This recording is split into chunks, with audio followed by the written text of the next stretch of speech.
The broadcast is now starting. All attendees are in listen-only mode. Hello, and welcome to our holiday webinar series. I'm Danielle Wilkes, and I'm a Janome freelance educator.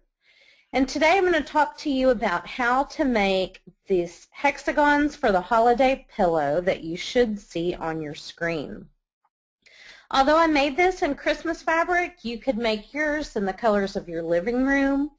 You could make it to match a baby's nursery, or even another set of holiday fabrics. Whatever you have, this is a real versatile design that lends itself well to a variety of fabrics. Sometimes when my scrap basket starts to overflow, I'm sure you can relate, right? When that happens, I usually just take about half an hour and I'll just cut a bunch of hexagons with my templates and then stick them in a baggie, and then every now and then what I'll do is go through that baggie, sort them by different color palettes so that I can use them in future table runners, quilts, pillows, or other projects. So as we go through this project, let your mind, think about all the other future projects you could do, and, this can be a good springboard.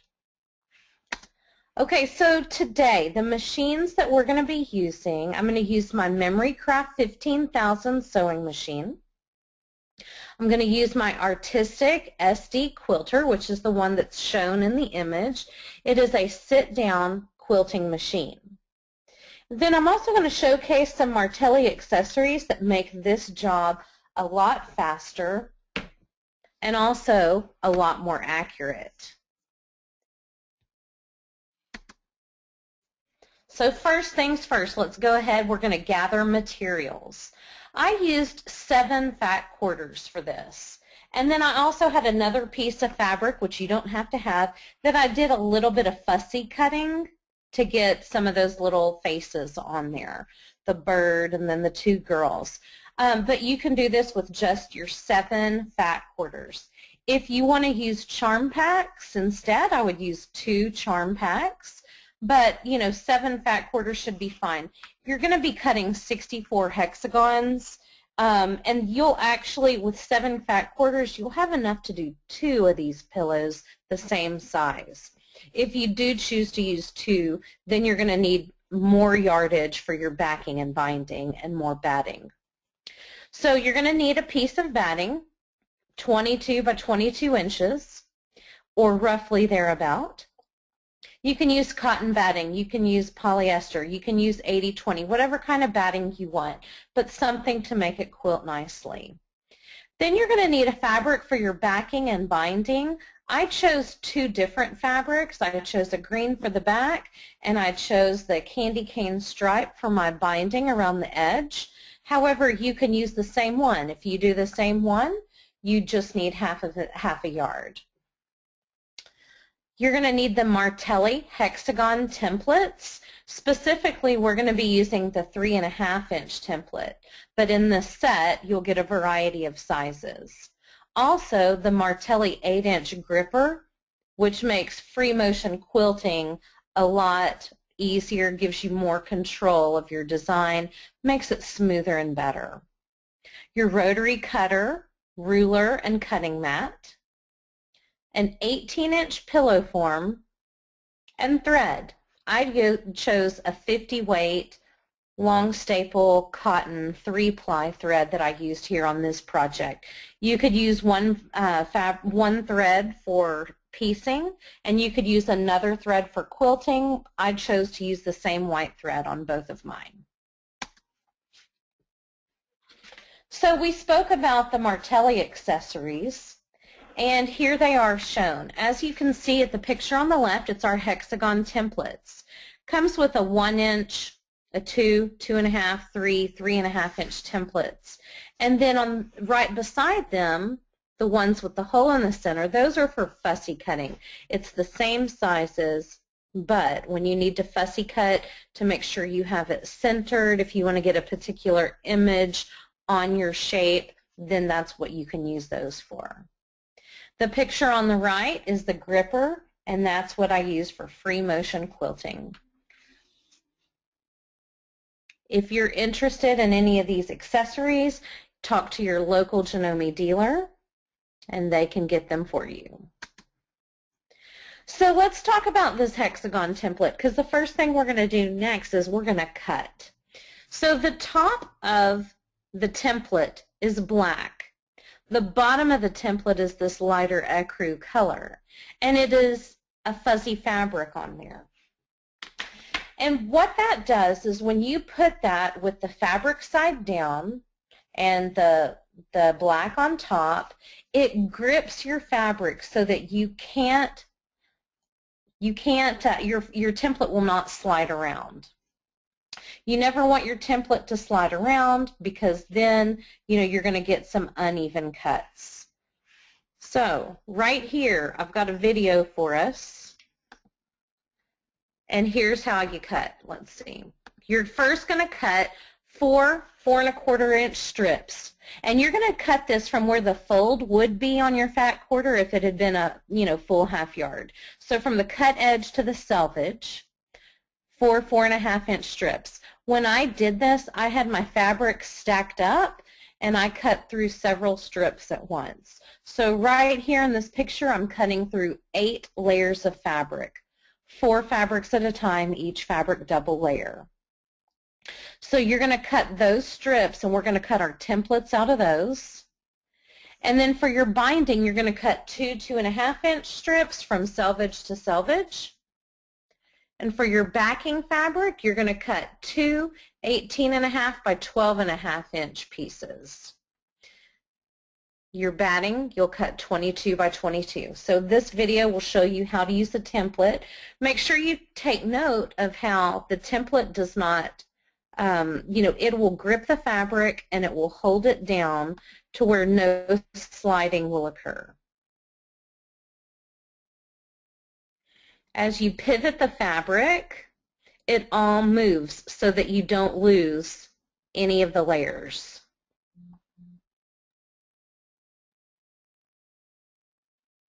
All of the Martelli templates, and they have more than just hexagons, they are all laser cut for accuracy.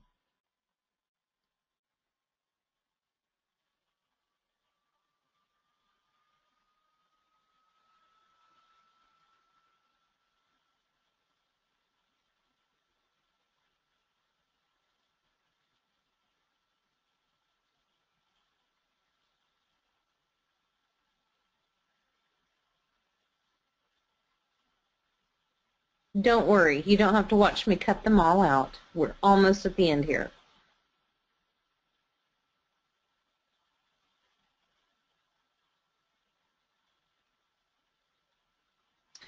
Now those have a fold on the other end, so we're going to unfold them and cut these out with that fold in the middle. Just push it down.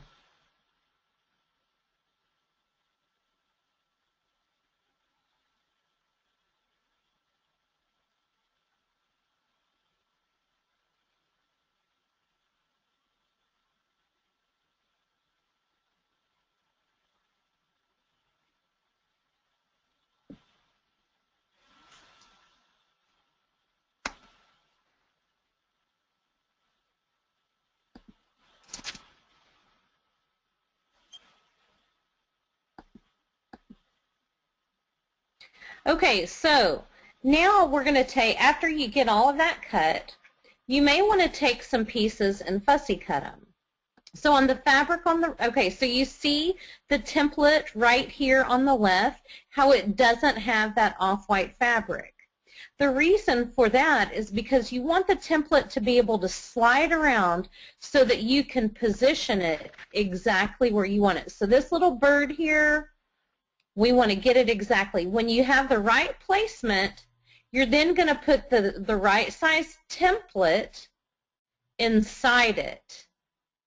And then you're going to lift that fussy cutting outer frame off of it. And then you'll go ahead and cut as you cut the others.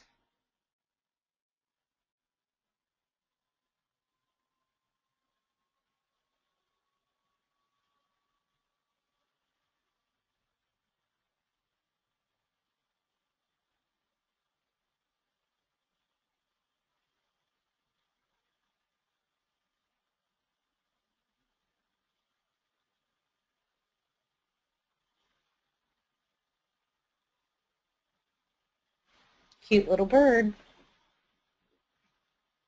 Now all of the templates have the coordinating frame that goes with it, so you can fussy cut in any of those sizes. So now we're going to go for this angel's face, and we're going to put her cute little self in this pillow tube.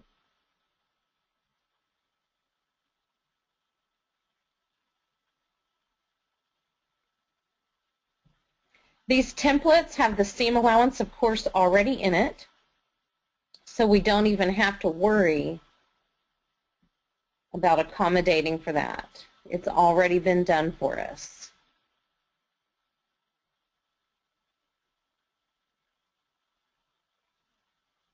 As long as you hold that template down, it should hold your fabric where it needs to be.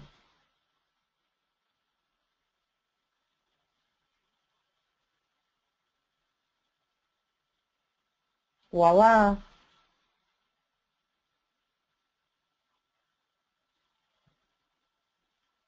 And we're going to do one more little fussy cut piece. Poinsettia girl.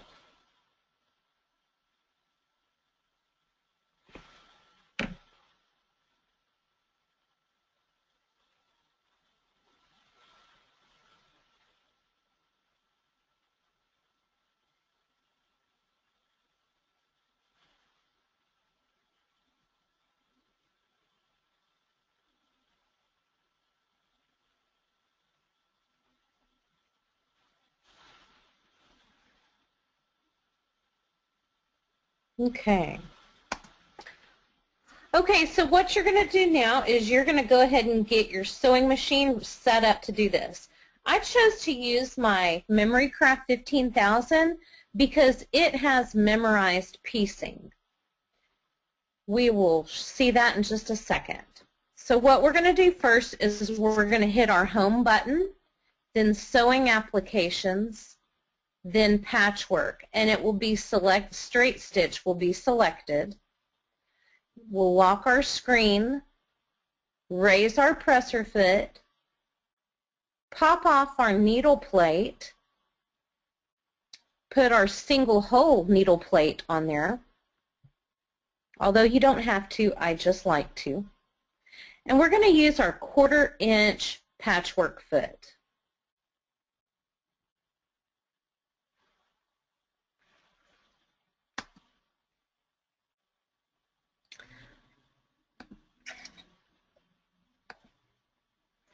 Okay, so what you're going to do now is you're going to sew 8 hexagons in one long line. 8 rows of 8 hexagons. You're going to use a 1/4 inch seam. As you can see here, I'm using my 1/4 inch seam, and we're going to start a 1/4 inch in and stop a 1/4 inch shy from the edge of our foot. So take a look here, and then you will you'll see how that works. If you take a look on the right, after I sewed that seam, it said same size, and I said okay. Now normally when you do a Y seam, you have to do marking so that you know when to start and stop. Well, on the Memory Craft 15,000, you can do memorized piecing, which means you sew the first one accurately, you save it, and then when you sew again, it's going to do it the same exact size. So all we have to do is make sure we do our first one correct, and then every other hexagon seam that we sew is going to be accurate. So as you see me sewing this red one here, the machine stops on its own. That's not me stopping the pedal.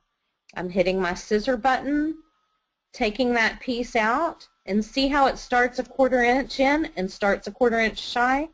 That's exactly what we want to do. Now our needle plate on our Janome machines makes this extra easy.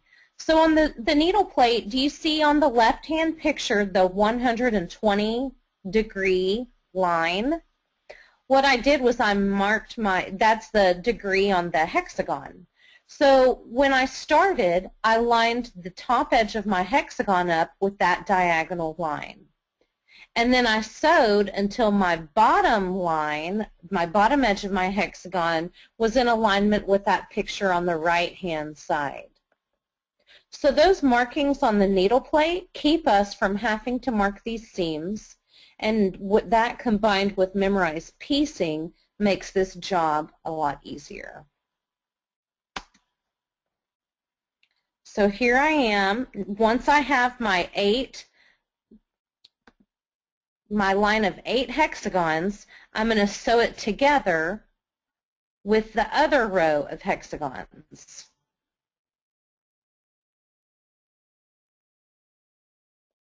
I'm going to start a 1/4 inch in. I'm still on memorized piecing, so it's going to go ahead and sew that seam the right length. It's stopping on its own. It knows when to stop. And then when I cut it, on the Memory Craft 15,000, you have a cutter on your foot pedal. It's like a little extra pedal off to the side. So instead of reaching up and pushing that scissor button, I just use the cutter on my pedal.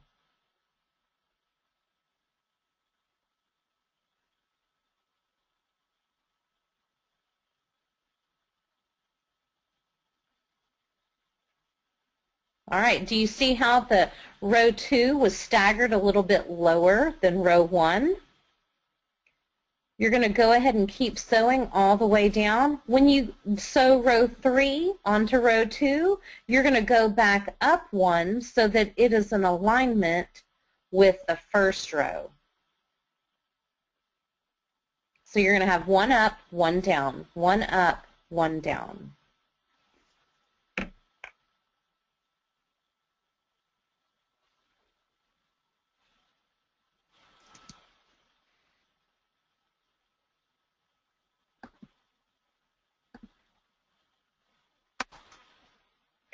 When you're done and you have all 8 rows sewn together, you're going to press them. Now you can kind of flower the seams there in the middle on the back side, although I just press them all flat. And you may use steam, you may use starch, or you can go au naturel, that's your call. I used a little bit of starch and I did use steam. I did not drag my iron though, I pressed it, I didn't iron. After you get it, and I pressed from the back side first to get the seams to all lay flat and to not have any twisted seams.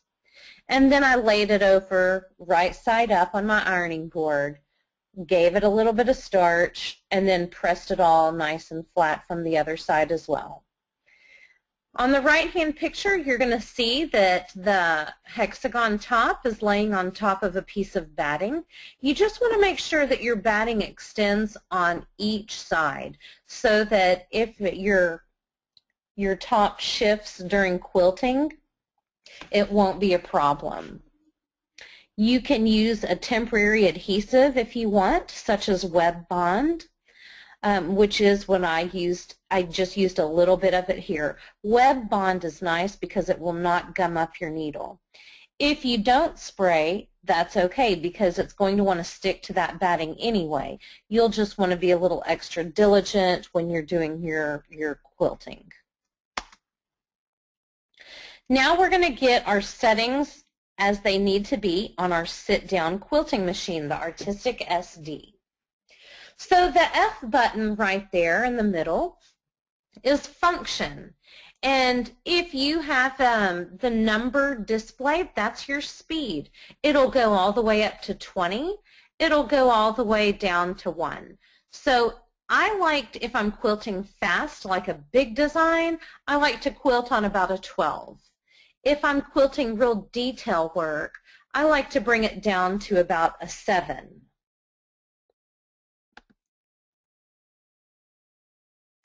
So all I have to do is hit my down arrow and it'll go there. Then I'm going to hit the function button again, and that's going to give me the option for needle down or needle up, so that every time you stop, the needle is in the correct position. I'm going to put it on needle up initially. And I'm going to bring it on needle up just to bring up my bobbin thread. So what I'm going to do is I'm going to slide my quilt top with my batting and the Martelli hoop under that presser foot, our hopping foot. Now, one thing special about the Artistic SD quilter is that you can raise and lower this presser foot. That is wonderful because if you see that screw on the hopping foot right here, you can raise or lower the hopping foot when it's in the down position and get it the exact height you need for your project. Because if your hopping foot is too high, you're going to skip stitches. If your hopping foot is too low, you're going to drag across your seams. And whether you're using 1 or 2 layers of batting, that can be a factor. If you're doing a whole cloth quilt versus, say, a Lone Star, something that has a bulky seam in the middle, that's also a factor depending on what height you may need for a project. So being able to customize that on the machine is a wonderful feature. So what I'm going to do now that my needle's in the up position and my presser foot is up, I'm going to take 1 stitch, and all I did was hit that up arrow by needle up, and it took 1 stitch, and that brought up my bottom thread. Once again, I have a 50 weight cotton in here, but one of the nice things about this machine is that you can quilt with metallic thread. You can quilt with 100 weight silk thread. You can quilt with 40 weight thread. Take your pick, you can do it. If you're new to free motion quilting and you do not want to feature your stitches, what you might consider doing is using a little bit thinner of a thread. Now, still a quality thread like a long staple 3-ply cotton or a polyester. I wouldn't go with a thread that is, that isn't well made, that isn't meant for high-speed work like free motion quilting.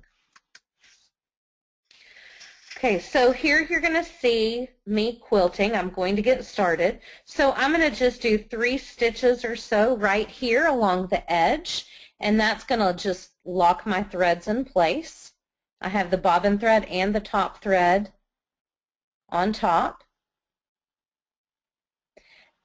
And as you can see with this Martelli hoop, I'm holding the edges of the hoop while I quilt, and it is grabbing all the layers. Now keep in mind, I have a batting on bottom. I do not have the top fabric, so I'm just using these layers to quilt my design. I'm doing a swirl design, and you'll get a close-up of that on the next slide. Now when I need to move my hoop over, as you just saw, I just picked it up and moved it over.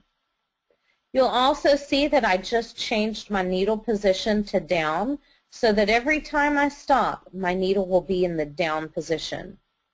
Just as easy as a push of a button. I've tried a whole lot of tools over the years to help me with my free motion quilting. And of every tool I've ever tried, this is the one that I've had the greatest impact and the fastest improvement with. It turned my quilting from decent to good in a matter of seconds. So, and I had never even tried this hoop until about 2 months ago. And once I did, it's really hard to go back to quilting without it. And let's probably run about 2 minutes. Okay. Ignore that.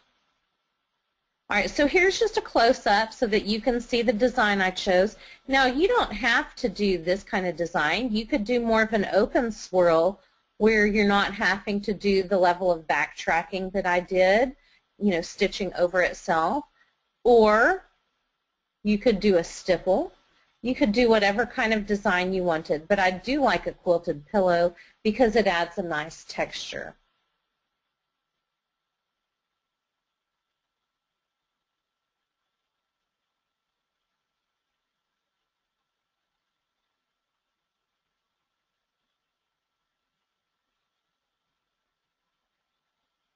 Try not to get hypnotized. When I watch quilting, it just makes me, you know, a little bit hypnotized myself. So if you're a real confident quilter and you want to showcase your stitches, that's where you consider maybe using like a 40 or a 30 weight thread, because then it's like, you know, bold thread, you know, especially if you go with a nice variegated thread where the colors change. However, like I said, this is just a 50 weight cotton, which I consider to be like an all-purpose thread. I've always said if I could only have one thread the rest of my life, it would be a 50 weight, because I can make garments with that, I can quilt with it, I can piece with it, I can top stitch with it even. It doesn't mean that I do, because I like to have lots of threads on hand, but knowing that it's an option is nice.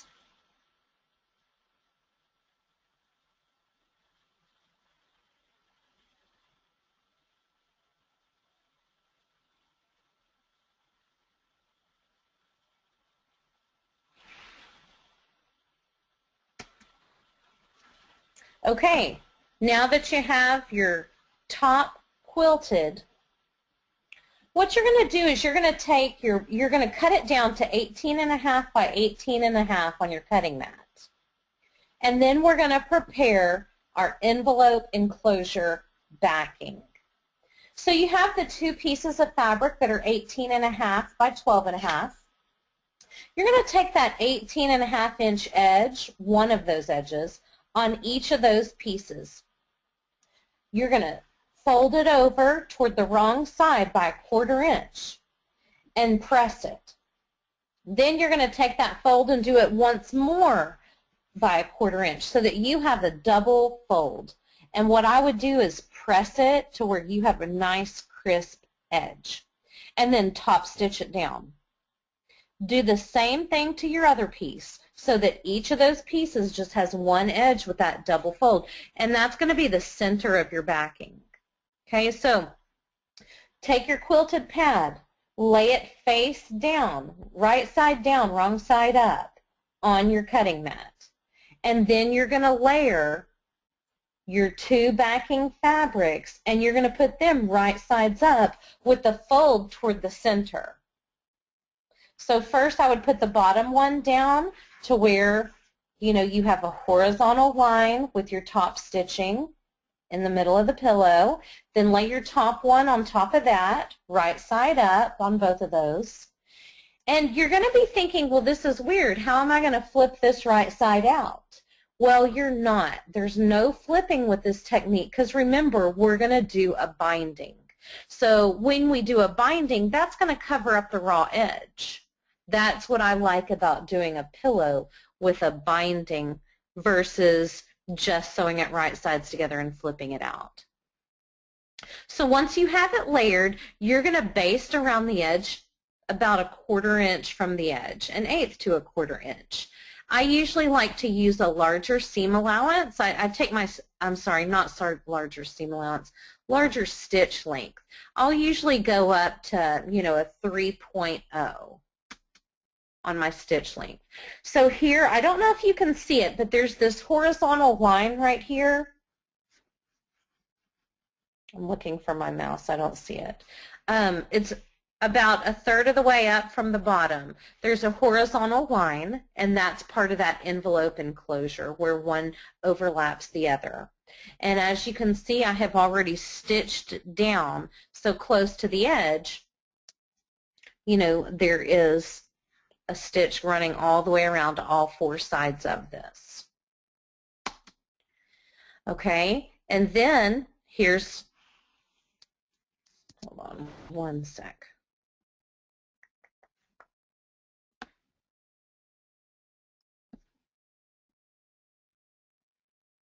Oh, we have a slide out of sequence.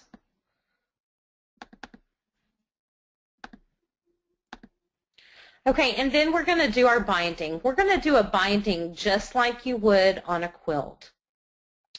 There's 11 billion tutorials out there for you, and there's lots of different ways to do a binding, but I'm going to show you the way I do mine. I bought this candy cane stripe fabric because I love plaid and I love stripe bindings. So this one I thought would be perfect for this pillow. So I cut a 2.5-inch strip, 2 of them, selvage to selvage, and then I crisscrossed the ends to where I had the short ones, the short ends to the right of my needle, the long pieces of fabric to the left of my needle, and I sewed that diagonal line so that when I opened it up, it was a mitered edge. Trimmed off what's beyond the seam allowance after a 1/4 inch out, and then I pressed it flat. I pressed it long ways, folded in half, wrong sides together. And if you look at the top right picture, you're going to see me with just my regular all-purpose A foot, and I am sewing about 3/8 of an inch in. And what I did with about a 3.0 stitch length was sewed till I got to the very end of the first line, stopped about a 1/4 of an inch out, mitered the corner. Now look at the bottom left picture, and now I'm going to sew down the next side. I did that on all 4 sides and then connected at the ends with just a straight seam, trimmed off the excess, and then I flipped it over and I hand stitched the rest on the other side on the back of this blank pillow. And there you have it. There is the Christmas Hexagons for the Holidays pillow. So are there any questions? If you have any questions, feel free to post them and we will answer them.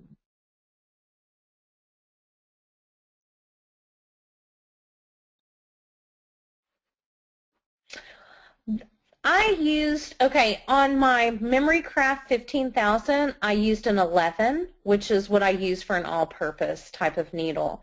Now, if sometimes if I were doing something with the smaller hexagons, I would actually prefer to use a microtex needle because it has a sharper point and you can really do some nice detailed work in terms of precision patchwork. For this though, I just used an 11 because 3.5-inch templates, you know, that's not too small.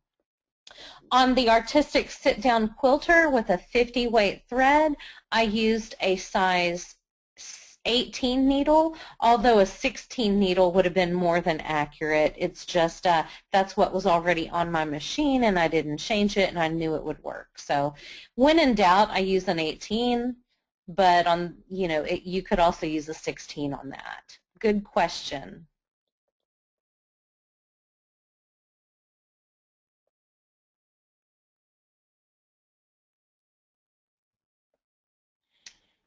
Well, if there are no more questions, I want to just thank you for coming and seeing this holiday pillow, and hope you crank out a pillow or two in the next week, and let's see how it goes.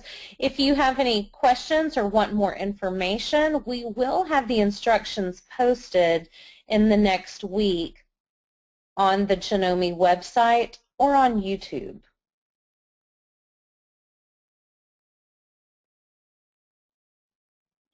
Okay, it says, here's the question. The binding, once applied, does not look very wide. So how wide is the binding? Okay, so it's 2.5-inch strip folded in half, which gives you 1.25 inches. And then half of that is on the front and half of it's on the back. So you see about 5/8 of it from either side of the pillow, whether you're looking at the front or the back. About the width of a candy cane. Good question. And when I hand stitched it on the back, I just did a basic whip stitch. You could also use an invisible applique stitch or whatever your favorite hand sewing stitch is to stitch that down.